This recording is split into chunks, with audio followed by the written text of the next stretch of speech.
কি হলো, চলো শুরু করো। হ্যাঁ করবো তো, আসলে ফার্স্ট টাইম তো তাই কেমন একটা লাগতেছে। তুমি কি এর আগে কখনো করছো? না গো, আমি আজ পর্যন্ত কিছু করিনি, আমি পিওর ভার্জিন।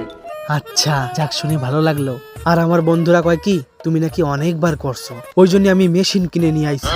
এই মেশিনটা তোমার ওই জায়গায় ঢুকালি বোঝা যাবে তুমি কয়বার করছো, বুঝলা?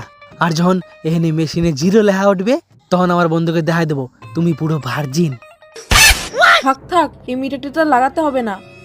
আমার মনে পড়ছে আমি একবার করছিলাম। একবার করছিলা? আচ্ছা ঠিক আছে, তাও মিটারটা লাগাই। একবার উঠলেও তাও বন্ধুকে দেখাতে পারবো ও বেশি খারাপ না, মাত্র একবারই করছিলাম। বাদ দাও না এই মিটার। আসলে আমি 2-3 বার করছিলাম। হ্যাঁ 2-3 বার আবার? হ্যাঁ আমার বিশ্বাস হচ্ছে না, আমি এটা লাগাই দেখবই আমি। দেখ পদ্মরানী, লাগাতে আছিস লাগাই, মিটার ছাড়। আমি লাইফে এত লাগাইছি না, তোর মিটার গুণে সারতে পারবে না, তোর মিটার পদ দিয়ে